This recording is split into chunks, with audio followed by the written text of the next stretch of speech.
Hello， 大家好，我是路易斯。精神修炼是什么呢？精神修炼是一个提炼的过程，就是把不需要的部分除掉，然后把最精华的部分留下来，因为精华的部分才是最重要的，最有价值的。跟提炼黄金是一样的，经过提炼的黄金把不需要的杂质清除掉，只留下纯金。经过提炼的金子价值更高。各种金属也是，从山里面开采出来的时候都是石头的状态，用处并不大。经过提炼之后，把金属提取出来，才能用于制作各种物品，或者用来作为建筑材料，变得更有价值。在地底下开采出来的石油也是含有各种的成分，每一种成分的功能都不同，也是通过提炼把每一个成分分开，每个成分才能利用在各自的用途，全部掺杂在一起是不能使用的。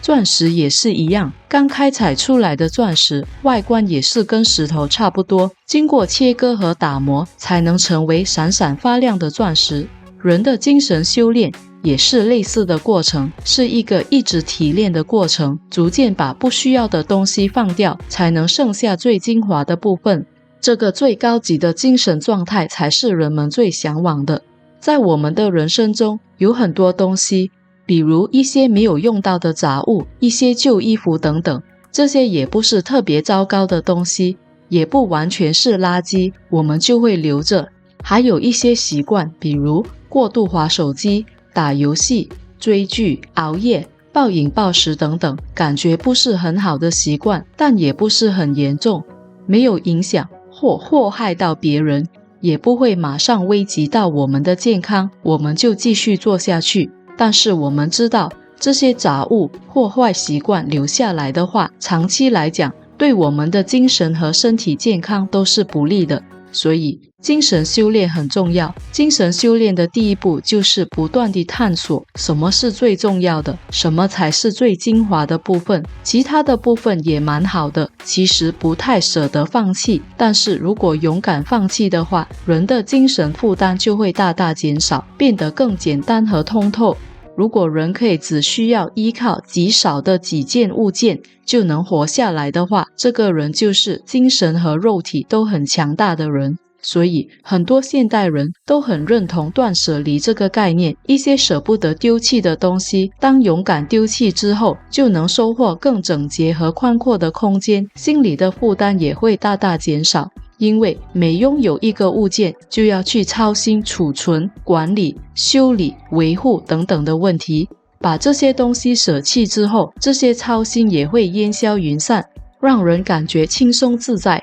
但是这个也不是在鼓吹把一切都舍弃，然后跑到深山隔绝起来修行。这里讲的是一个有效的时间和能量管理的概念。在把比较不重要的东西和习惯舍去之后，用重新获得的时间和精神去做更重要的事情，舍去短期可以带来愉悦的东西和习惯，而去追求学习、成长、改变、创造、贡献，这些长期能够为我们带来幸福感和满足感的活动。这个精神修炼的过程可以从很多种角度来实践，只要是让自己处在一个不舒服的状态的活动，都会有不错的效果。当下会很不舒服，过后却都会感觉很棒。比如第一，断舍离物件，在要舍弃那些物品的当下，感觉是不舒服的，但是过后会感觉很棒，家里变得更整洁，空间变得更多，心情更舒畅。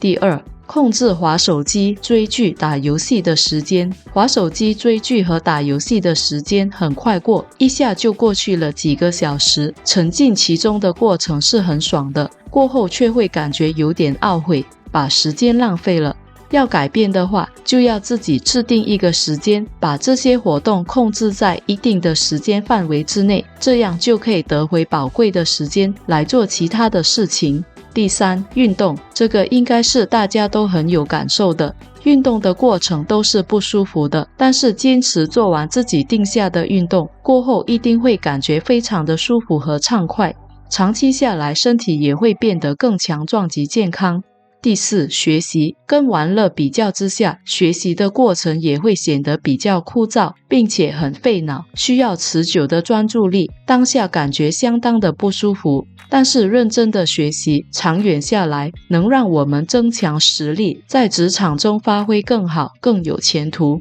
第五，创作，比如画画、音乐创作、写作、设计等等，这也包括创业，这些都需要大量的时间和精力完成，当下并不舒服，并且富有挑战性。不过坚持下来，做出成果，就能让人感受到巨大的幸福感和满足感。第六，断食。食欲是人类最原始的欲望，为了保护人类不被饿死，我们的头脑被设计为会不断提醒我们要进食的模式。在古代，食物很匮乏，这个机制是很重要的，但是在现代，食物的取得太过容易，所以头脑不断的提醒，则造成了我们饮食过量，引起各种健康的问题。习惯了吃3餐，时间一到，不管饿不饿，我们的头脑都会一直干扰和提醒我们吃东西，让我们坐立不安，无法集中精神，直到我们放弃挣扎，把食物放进口中为止。